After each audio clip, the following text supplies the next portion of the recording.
now 6:30. I'm gonna call the meeting to order. Miss Amanda, if you could call roll. Commissioner Schofer, Here. Commissioner Moore, Here. Commissioner Smith, Here. Commissioner Shipley, Commissioner Harper, Here. Commissioner Giannini, Here, ma'am. Commissioner Fortenberry. All right. We've all present except for Commissioner Fortenberry. I determined we do have a quorum. Next up on the agenda is the approval of the minutes from the regular commission meeting that we had on May 17th. Those are included in your packet. You have a chance to read over them and look at them. Motion for approval? The motion to approve. Second. By Commissioner Harper, the second by Commissioner Giannini. Is there any other discussion on the matter? Seeing none, all those in favor say aye. Aye. All opposed, no. Motion passes. Next up we have is for new business. So for new business, first item up is the rezoning request for Mead Lake and Walker Parkway parcel. And so the floor is yours. Good afternoon, Kyle Ham, 5567 Commander Drive. I think this may look familiar to most of you. I think it was a couple months ago where we came forward originally with a PUD. This is a 341 lot, single family residential subdivision. It's proposed to be constructed in 3 phases. This subdivision will also facilitate the Walker Parkway extension. Originally, we had this zone from FAR to a combination of R2 and R4. Now we are bringing this forward as a straight rezoning to the entire subdivision being R2. And originally, I guess one of the main concerns was traffic. I guess really the main concern. So we do have our traffic engineer here to answer any questions you might have. But other than that, we're open to any questions. Is there any questions? Well, I think we actually requested an updated traffic study to include Mead Lake and the Atoka Idaville intersection. Was that completed? It was, yes. And the results of that? I haven't seen. Yeah. You want? That's fine. Go on. Mike Pripke, 6750 Poplar Avenue. We included the intersection of Atoka Idaville and Mead Lake Parkway, and what that showed was the intersection already operates beyond capacity. The biggest issue being the sight distance around that turn. The traffic generated by the proposed subdivision will increase the delays in queue lengths, but this is something that's already failing. Okay. Any other questions? Didn't we ask about Mead Lake and Walker? I think that was already included. That was already included. Yeah. It was. I think a couple of differences in this traffic study is we kind of analyzed a couple of options at Walker Parkway and Mead Lake. One being a 4-way stop with the addition of maybe some turn lane, also a traffic signal, and also the roundabout. Roundabout being the less likely options due to kind of how that's constructed, cost.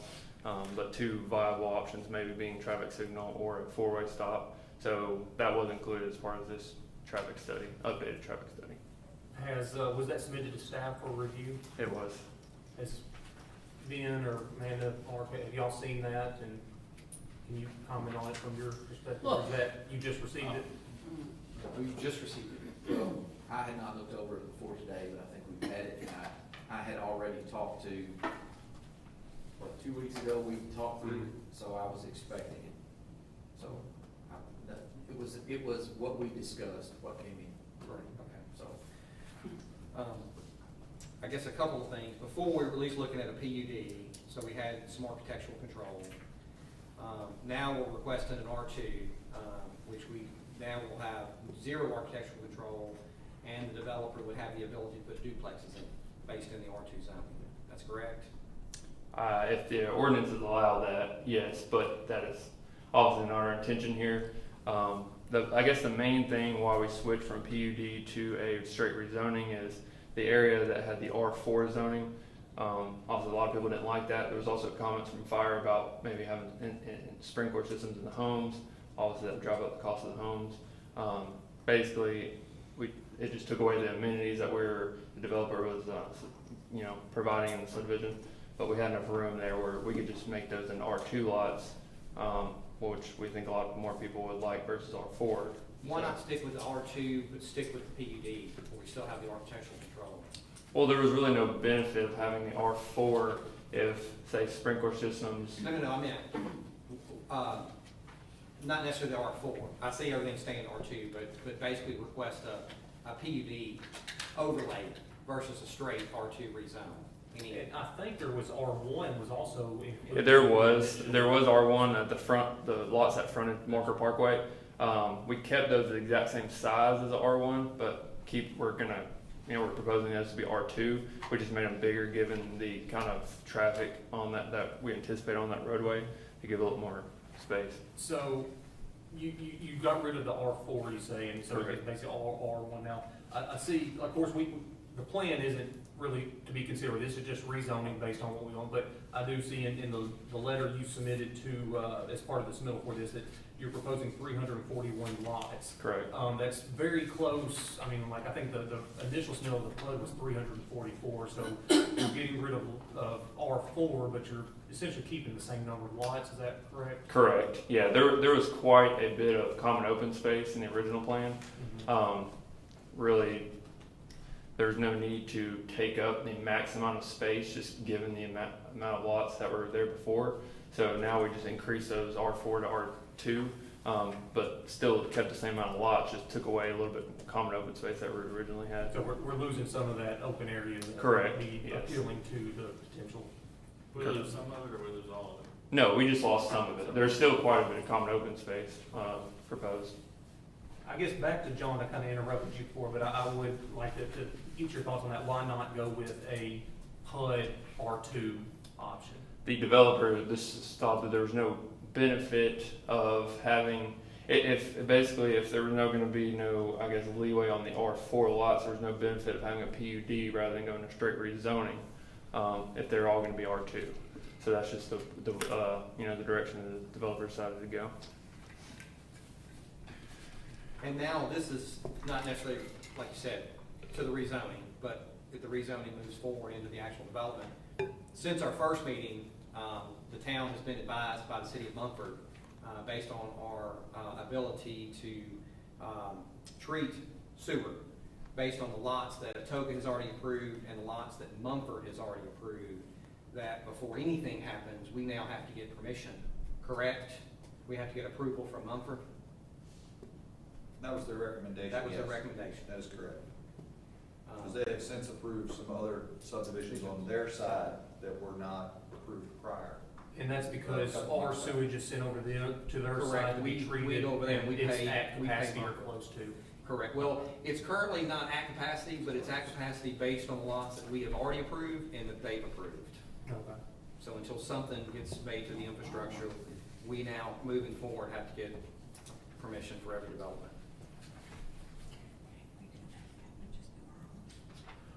Was rezoning to R1 considered being just a straight R1 rezoning? It was. We did have a design that was all R1. Just the lot count went down pretty significantly with that, just on the road layout. I mean, Walker Parkway, where it's at, pretty much is going to stay there because that's the town's, required layout of that.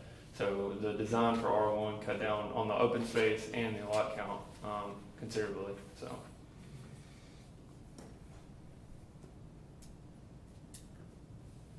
Any other questions? I got one. About the driveways that came up last time, driveways coming off of Walker Parkway, or would they be, Off Walker Parkway extended. yeah, And that would be in a future site plan, wouldn't necessarily affect the rezoning, but. it's a no, right, question we I'm have. just curious if they, I'd like to hear that too. So I know that was a comment made last time. Did y'all take that into account? We did. Again, with the updated layout for R1, we also tried to design it in a way where the lots were basically backed up to Walker Parkway. We couldn't get the lot count that we were trying to get for with the overall design and keep the road layout how it was without cul-de-sacs. We don't want cul-de-sacs, so it didn't work out favorably with the overall design. So as proposed, they are to be fronted on Walker Parkway. There will be a requirement for, obviously having enough room to make a full turnaround before, so you don't have cars backing up onto Walker Parkway. What about, I know traffic was the huge issue that we were looking at. but we're also trying to do what we can to extend Walker Parkway out to 51. Have we, and this isn't you guys, but, I mean, have we, any commotion about the other side, you know, the west side of the railroad track, anything? Not at this point, no, sir. Okay. The commission does have a memo from, our contract planner, or our consultant planner, That's all I was reading. I'm glad you guys have reviewed it. One of the things that has come up is our preliminary estimates for the bridge over the railroad track based on the construction inflation is double. Yeah. I did have another thought on the traffic study too. Usually when we see them, of course, I haven't been yet, really done a review on it yet, but usually if there is something where it says it doesn't meet the level of service that is considered adequate, that the next step is to look at options for how you can improve that, whether it's, you know, adding a turning lane or, you know, something along those lines. Like you said, you talking about the traffic signal or the roundabout to help improve that level of service. Did y'all look at any of those options at the Atoka, Idleville, Mead Lake intersection? Yeah, we did. At Atoka, Idaville, and Mead Lake, there are improvements. This is not at Mead Lake and Walker Parkway, correct? That's right. Yeah, so there are improvements that you can make. There was a roundabout recently put in at, I can't remember the other street. Yeah. But unfortunately, the way Mead Lake Parkway, they kind of separate from each other. And so you're not gonna get a ton of redistribution of your existing traffic to go to that roundabout off of Mead Lake Road. So there are improvements that could be done, alternate turn lanes. But the biggest issue there is the sight distance around that turn, which involves a whole lot more than some turn lanes. And also that distance from Mead Lake Road to that L turn limits the distance that you could put turn lanes on that section of Atoka Idaville Road. Okay, so you look at, there just wasn't any good viable options that made sense to improve it? The majority of our time was analyzing the Mead Lake Road at Walker Parkway intersection, because that was the one most heavily impacted by the development traffic. Development traffic does impact that intersection, but a majority of our analysis was for the Mead Lake Road and Walker Parkway.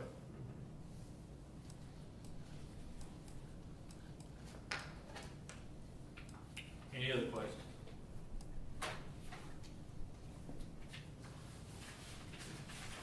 So hearing none, what we'd have to do here is the board would have to either give a positive recommendation or a negative recommendation with an example of why they would give a recommendation to go forward to the mayor and board of aldermen. Is it wise or recommended to read the memo from the planner for the minutes? That's certainly within the commission's purview, yes. I mean, it's included as part of the record, but if you Right. wanna, if there's any particular items in there you wanna discuss.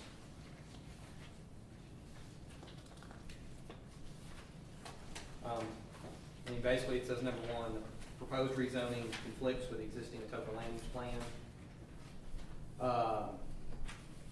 And then again, you know, we talked about that if the R2 approves, it does give the future ability, even though it's not the initial intent for duplexes, but if this development never gets off the ground and, you know, 5 years from now, somebody else buys it, develops it, we open ourselves up to that option. And basically what they're saying, number three, is that, this is from Orion, that it is assumed the applicant wishes to propose the development of the site as indicated on the site plan. But in this case, the appropriate zoning request would be the planned unit development. But, you know, just for the record, the developers here, I can't speak for the board, you know, we talked about the traffic, you know, we already know it's an F, and we can't just say that's not an impact to dump another, 600 cars a day on it. If it's bad, you certainly intentionally should not make it worse. And now with the sewer issue that has come up, which is a big deal, we always talk about making sure we got the infrastructure. The east-west connector, getting Walker Parkway to 51 will solve this issue. The original PUD development, I thought was, if the infrastructure was there, in my opinion, would be great for the town. But now we've got this obstacle of millions of dollars of a bridge, and when can we get there? We do get the Walker Parkway extension now, but now we're dumping all this traffic for, I don't know if it's 3 years, 5 years, 10 years back on the Mead Lake. until we can figure out a way to get that east-west connection. So I make a motion that we deny the rezoning request. We give a negative, Yeah. A negative recommendation, okay, based off of the, based off primarily of the Orion memo and the traffic study. okay. Can I add to John? Yes. I would say, my thoughts on it too are that, you know, as far as, you know. Hold on, so since we have a motion, we need a second, and then we can go into Okay, discussion. I'll second. Okay, so we have a motion by Commissioner Harbor, second by Commissioner Moore. Now we can go to discussion. All right, thanks for keeping me in line. So is that, the PUD, like I said, I wasn't a huge fan of that PUD, but like John, you said, it gave us a little more ability to work through and make sure it works for the town. With this, we're giving all that up, and they're giving up 3 lots, basically, is the way I see it. So I think it's just too much to give up versus the other. I think that a PUD does seem to be the more appropriate route if there's a way to make that work, so I agree with John. All that be as it may, I'm not a developer, I'm not a builder, but I live over in that area, and simply, I would have to agree with your motion based on traffic and sewage. But then that shuts down any more construction in that area until it's taken care of. Until we can find a way. Until we can find a way to get across there. I would not even wanna rezone it R1 right now.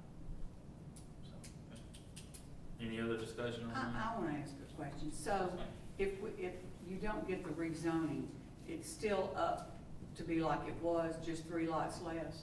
I No, mean, it's- 3 lots more? It would still be FAR. That's Right. My understanding. Yeah. Is that correct? Yeah, if the rezoning is denied, then it would still remain at FAR, Okay. unless, you know, basically at that point, we would maybe come forward with a PUD, depending on what the developer, Okay. you know, that's his choice, depending on Okay. which route he would want to go to bring it back forward. All right.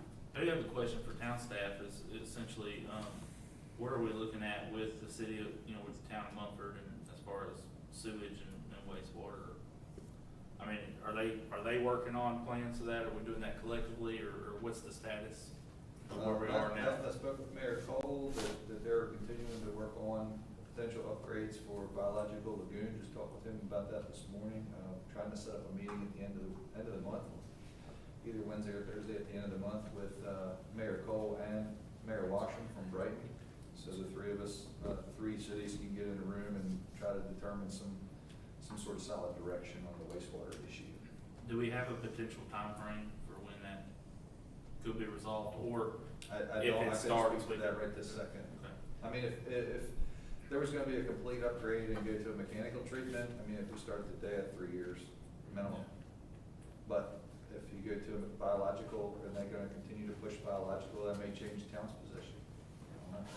It's my understanding too that the sewer is, it sounds like it truly is just the issue with the lagoon and treating it, because then you had the other guy from your office, from the national office, I believe, come in, and as far as local concerns go with being able to pump that, it appears to be sufficient in size to handle that, so it's more the large scale concerns now, not the more local stuff. From what I understand, it's, they need another lagoon, but if they add another lagoon, the discharge line to the Mississippi River is not adequate. So it's a new discharge line, which has got a preliminary estimated cost of $1 million a mile. Yeah. So town staff, you guys are going to down to Louisiana? Yes, I was gonna make Yes. note of that at the end. Okay, we are looking at some Plan Bs, you know, so.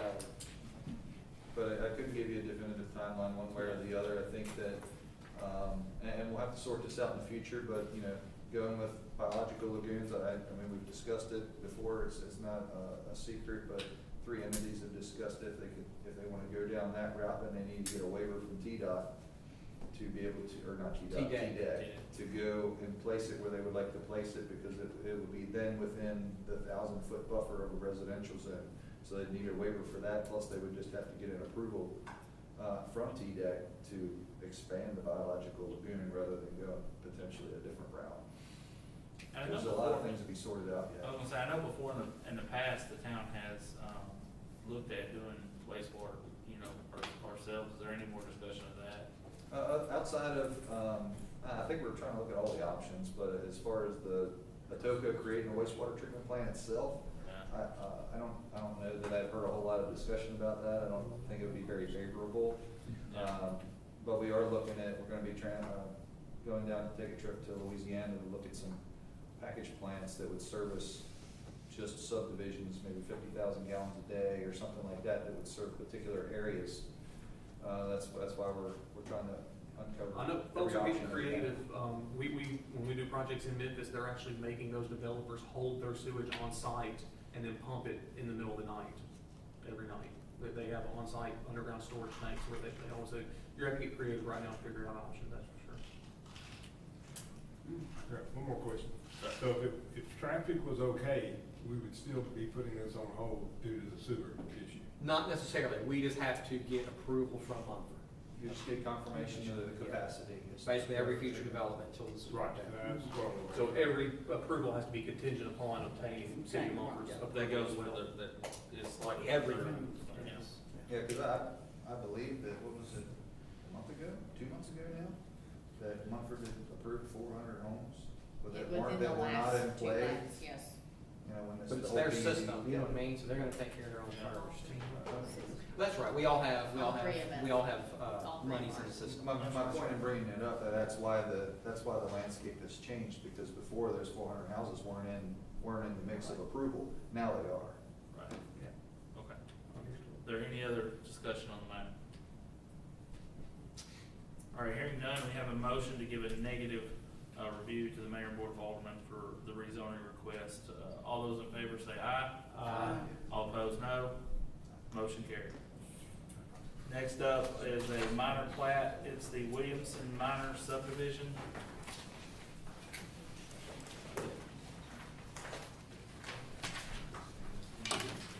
Thank you so much, Commissioner. I think it's fairly self-explanatory. The smaller lot on the bottom right corner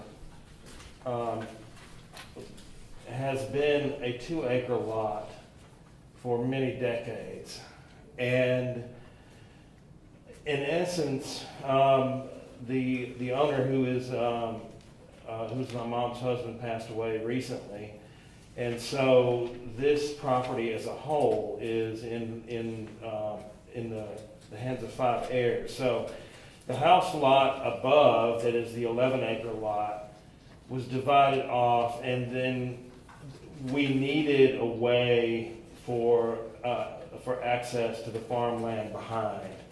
And basically my request is that we change that smaller house lot in the bottom right corner from 2 acres to 1 acre, which gives us access to the property to the left.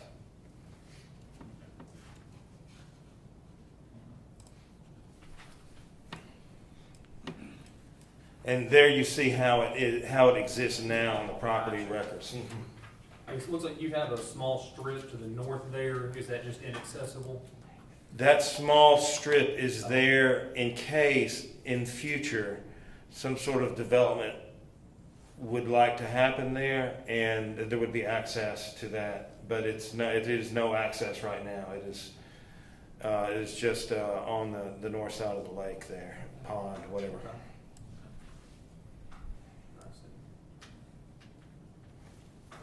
Any other questions? My only question to staff is do we need to consider any right-of-way dedications here for any future road improvements or widening? Was that discussed or thought through during the review process?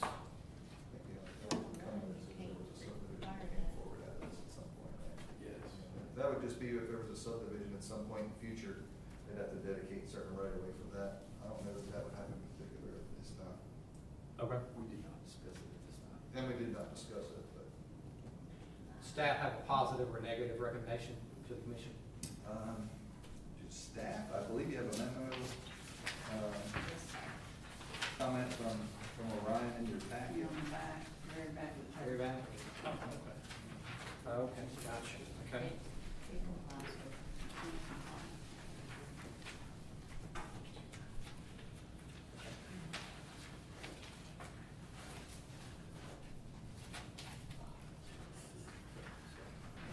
I'll make a motion, we approve the requested Williamson minor subdivision plat as presented. Second. We have a motion by Commissioner Moore, and we have a second by Commissioner Giannini for the approval of the of the Williamson Minor subdivision. Is there any? What? I'm sorry, who did first?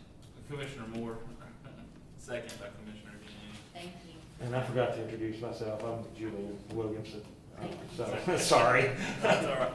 All right, Just is there tripped any, up here. is there any other discussion on the matter? All right, hearing none, all those in favor say aye. Aye. All opposed, no. Motion carries. Thank you, Commissioners. Thank you. Next up is the Beeman, minor subdivision. Is there anyone here for that? I do not see him. I have spoken with him. He is just trying to take that trailer off of the larger track.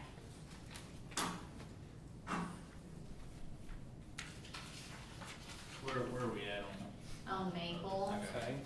So, yeah.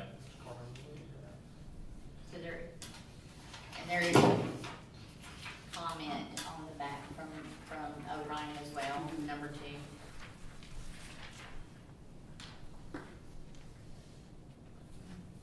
Now, on the last one, I did see the setbacks, it looked like all the structure met. This one does not show any setbacks or zoning. Do we feel confident that we don't have any setback or zoning issues?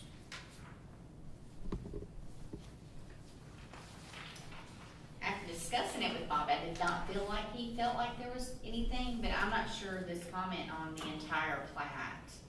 So I'm not,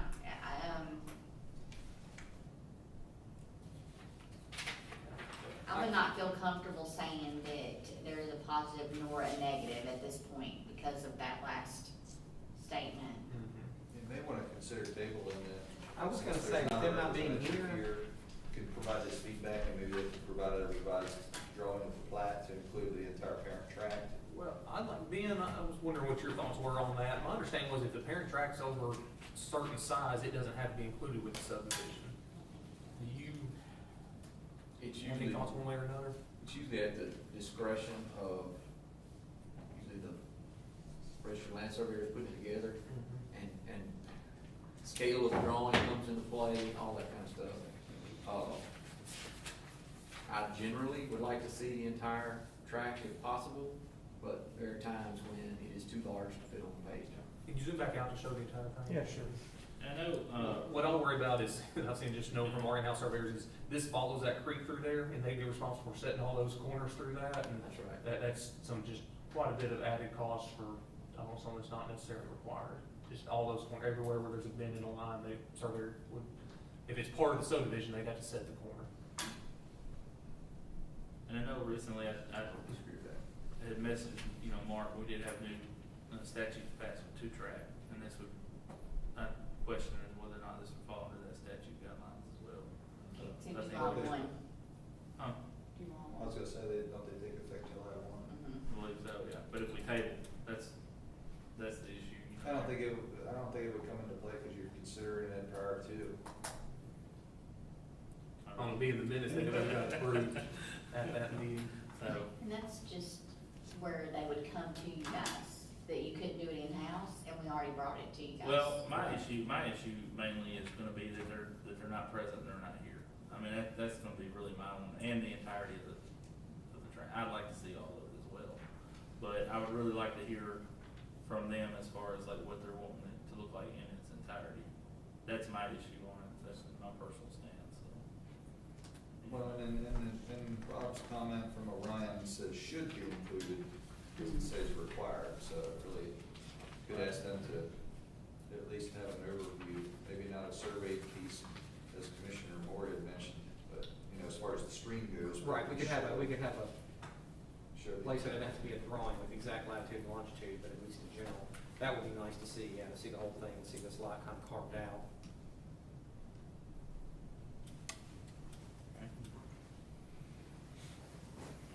Any other comments, concerns?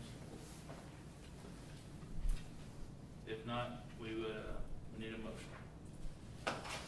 Chair would entertain a motion to table it to next month's meeting. I make a motion that we table it till next month's meeting, and staff will just reach out to the applicant regarding, if we could get the parent track, and if they could have the ability to make next month's meeting. So we have a motion, by Commissioner Harbor, do we have a second? I'll second.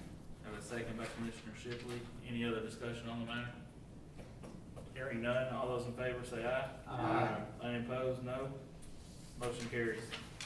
Next up on the agenda is miscellaneous items from the planning commission. So the floor is open. I have one real quick, John, I was gonna comment on item from your last item, I guess your concern with the 47 Jill Code, let you know that they did come before the BZA that has been moving forward. Mark, he got with them and then asked them to request a, I guess is a conditional, or no, not conditional use, but basically a variance to allow business at the house. We tabled it because we were hoping that they'd be able to come to the mayor and board of aldermen for a discussion, but unfortunately that didn't happen. Well, they came, so Okay. just so you know, they did come, they just didn't understand the procedure, that they had to pull a card. They thought they were gonna have the ability to speak, but so they did stick around, and speak with myself. Okay, good. Brett, did they have a chance to talk to you? I did not talk to them. I know at least 3 of the aldermen, basically kind of, I was educated. I had no idea that powder coating doesn't create any dust or noise, or there's no grinding or none of that. And that's kind of what he, basically the applicant said that he was in a position where he works a full-time job. This was started off as a side hobby. He's getting a lot of, really high-end clients. He's getting some national clients and, because by looking at his social media page, it looks like he does some pretty high-end quality stuff. And he's right at that point, like you said, where he's ready to launch, and he's actually looking for a building. And it's very hard to find space these days. But was, seeing if he could somehow get some kind of temporary, 6 month or something, So I believe he's gonna try to speak to the board. After the meeting, we checked in with MTS, Yeah. and the proper procedure would be BZA, First, okay. then Chancery Court. It would not go to the Board of Mayor and Aldermen, and I have spoken to the property owners and advised them as far as what needs to happen. So we'll have another BZA meeting, and because it does not fit our regulations, then it would be, of course, up to them, but they would probably deny according to We don't what is just how acceptable. how the language is in the code, we as a BZA just could not approve it. It's just clear to the point that they do not meet the requirements, so it would get denied. So that's when they requested to table it, to discuss it with the mayor and alderman to see if. I do commend them for coming to the BZA, for not just knocking it and trying to come to the alderman and, being, upfront, proactive, and, it looks like he's probably gonna launch and do real well, and it'd be great to have a business like that here in Atoka, so. We don't run them out.